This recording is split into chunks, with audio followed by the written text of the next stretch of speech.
नमस्कार। यहाँ पे उपस्थित मंचासीन सम्मानित अतिथिगण, शिक्षकगण एवं मेरे सभी छोटे बड़े भाई बहनों, मैं सुरांजलि किरोला कक्षा 7 की छात्रा आज आप सभी के सामने नारी शक्ति समाज की रीढ़ पर अपने कुछ विचार कहना चाहती हूँ। लेकिन क्या आपने कभी सोचा है कि समाज की इमारत खड़ी करने में नारी की भूमिका कितनी अहम होती है? घर की नींव अगर मजबूत हो तो घर कभी नहीं ढहता। यह बात समाज पर भी लागू होती है। महिलाएं वो नींव है जो परिवार, समाज और देश को भी संभालती है। चाहे वो शिक्षा हो, स्वास्थ्य हो या संस्कार, हर पीढ़ी में उनका योगदान अतुल्य होता है। भले ही आज हम टेक्नोलॉजी और विकास की बात करें तो, लेकिन जब एक माँ अपने बच्चे को पढ़ाती है या एक महिला नेता अपनी गांव की समस्याओं का समाधान निकालती है, तो यही तो है शक्ति। यह शक्ति दिखावटी नहीं बल्कि निस्वार्थ होती है। अगर हम चाहते हैं कि हमारा देश ऊंचाइयों को छुए तो महिलाओं को सशक्त बनाना ही होगा।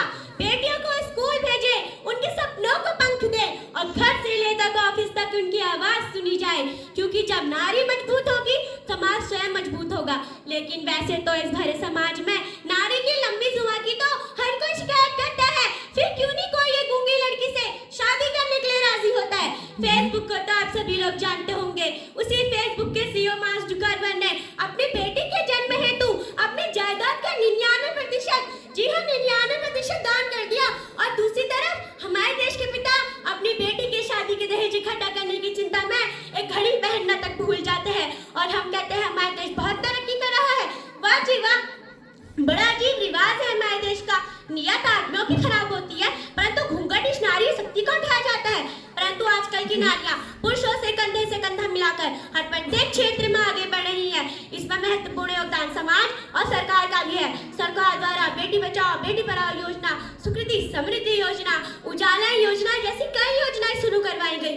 और इतना ही नहीं, सामाजिक कार्यों में अन्य कार्यों में महिला सीटें भी आरक्षित की गई और समाज भी अब नारी के महत्व को समझने लगा है। अरे सुना है जब परिवारों पर बोझ बढ़ा तो ऑटो रिक्शा ट्रेन तक चलाने लगी है नारियां। अरे आजकल तो साहस के साथ आकाश चीर कर अंतरिक्ष तक जा पहुंची है नारियां।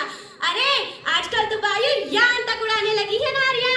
और कितने उदाहरण ढूंढ के दूं, हर शक्ति क्षेत्र आजमाने लगी है नारियां।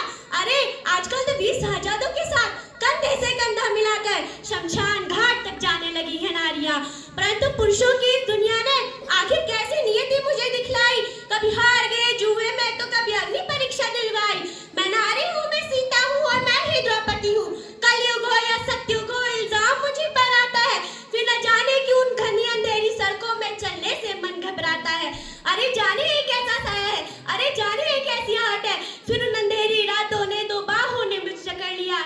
एक ने मुंह पर हाथ रखा तो दूजे ने आंचल खींच लिया। फिर मर्यादाओं की सारी हदों को ताक ताक कर डाला और रोता बिलखता मुझे उसी रोड पर छोड़ दिया।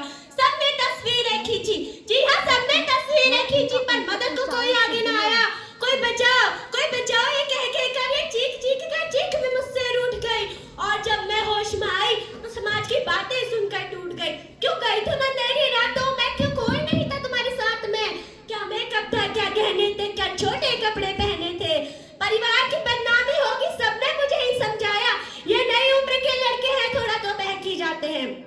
सब भूल जाओ कहने वालों, क्या तुम्हें शर्म नहीं आती है?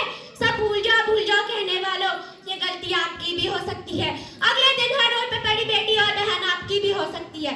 और इस दुख से बड़ा कोई दुख नहीं हो सकता जिसे नारी की इज्जत करनी ना है। वो मर्द नहीं हो सकता, वो मर्द नहीं हो सकता। मैं नारी हूँ, मैं स्त्री हूँ, मैं कली हूँ, मैं फुलवारी हूँ, मैं दर्शन हूँ, मैं दर्पण हूँ, मैं ही नाद हूँ, मैं गर्जन हूँ। मैं बेटी हूँ, मैं माता हूँ, मैं बलिदानों की गाथा हूँ, मैं श्रीमद् भागवत गीता हूँ। गुड़िया जैसे शौक तुम्हारे गुड़िया सी बन जाती हो। गुड़िया जैसे शौक तुम्हारे गुड़िया सी बन जाती हो। वीर प्रसूता होकर भी पल पल क्यों नीर बहाती हो। शक्ति स्वरूपा हो तुम तो जगदम्बा की अवतारी हो। क्या दुर्योधन, क्या दुशासन, स्वयं काल पर भारी हो।